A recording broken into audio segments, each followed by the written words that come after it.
तो ये बहुत मायने रखता है, बहुत इम्पोर्टेंट है। अच्छा ये हुआ है कि सरकार ने इस दिशा में ध्यान दिया, इसके कानून बनाए, इसको एक अच्छी पहचान दी। ये एक हमारे लिए बहुत सूचना अच्छी है, अन्यथा ये बहुत चुनौती का कार्य है। ये इसमें बहुत सारी चुनौतियां हैं। आप सब ने बहुत संघर्ष करके ये मुकाम हासिल किया, ये आसानी से नहीं हासिल होते हैं।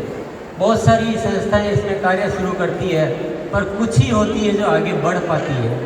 इसका मतलब कोई तो चुनौती है, इतना आसान तो नहीं है। इसलिए आप सभी बहुत बहुत बधाई के पात्र हैं।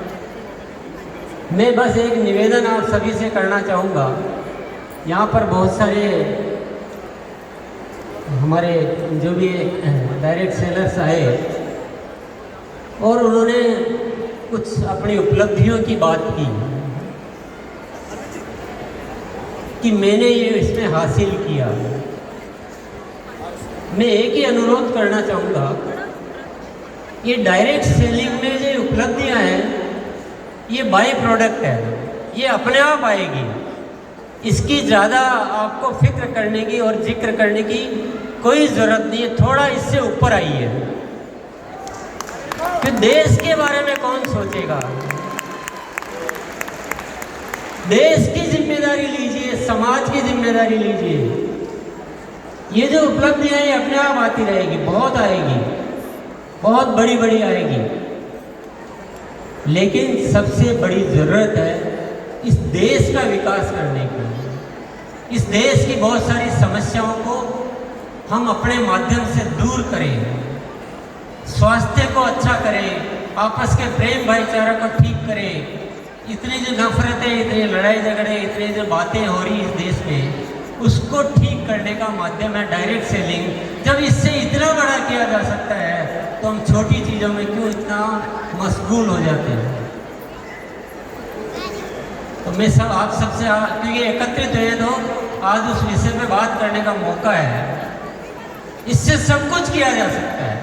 इससे शिक्षा को सुधारा जा सकता है, जीवन मूल्यों को सुधारा जा सकता है, आपस में प्रेम भाईचारा पैदा किया जा सकता है, मानसिक तौर पे हम मजबूत हो सकते हैं, हम खुशियाँ बढ़ा सकते हैं, जीवन से दुखों को दूर कर सकते हैं। जब सब कुछ कर सकते हैं तो व्यक्तिगत स्वार्थ छोड़ के अगर देश हित में हम काम करें और सब मिलजुल के करें, हमारे आपस में कोई प्रतिस्पर्धा नहीं होनी चाहिए। हमें प्रतिस्पर्धा है जो अभी डायरेक्ट सेलिंग को नहीं समझे हैं, उनसे प्रतिस्पर्धा है। आपस में प्रतिस्पर्धा करना ये बिल्कुल भी न तो ज़रूरत है न ये उचित है। हम सब मिलजुल कर एक ताकत बने और देश के लिए कुछ कार्य करें। सरकार अपने स्तर पर कार्य करती है, सामाजिक संस्थाएं अपने स्तर पर कार्य करती है, लेकिन डायरेक्ट सेलिंग इंडस्ट्री जो कर सकती है, शायद आप इशारे में मेरी बात को समझ रहे होंगे, सबकी अपनी अपनी सीमाएं होती हैं, सबके अपने अपने दायरे होते हैं, लेकिन ये इंडस्ट्री ऐसी है जिसकी कोई सीमा नहीं है। ये सीमाओं को लांघ चुकी है, ये सीमाओं को पार कर चुकी है। हमें ऐसा करके दिखाना है, ऐसा करके दिखाना है कि सरकार भी ये मानने के लिए मजबूर हो जाए कि देश के विकास में डायरेक्ट सेलिंग इंडस्ट्री का सबसे महत्वपूर्ण रोल होता है।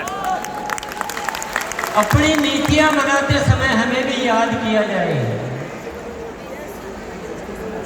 जितने भी सामाजिक समस्याएं हैं उसके लिए डायरेक्ट सेलिंग इंडस्ट्री को याद किया जाए, उनको बुलाया जाए कि देश में ये विषय है, आप लोग थोड़ा मदद कीजिए, आप हमारे साथ आइए। तो थोड़ा बढ़कर सोचिए, थोड़ा बढ़कर सोचिए। हम इनकम का जिक्र तो कर देते हैं, लेकिन क्या पहले दिन इनकम आ जाती है?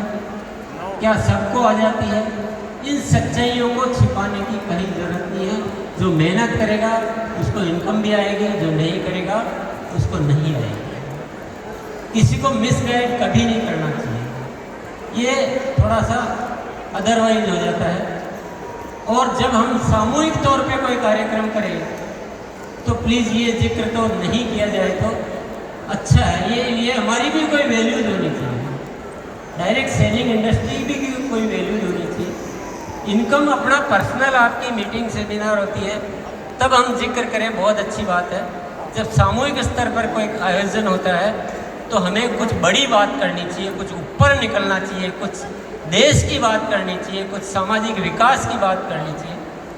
और हम सबको मिलकर आज एक संकल्प लेकर जाना है कि हमको इस कार्य के माध्यम से इस देश को अच्छा बनाना है, जीने लायक बनाना है, विश्व गुरु बनाना है। तो यही मेरा आप सबसे अनुरोध है।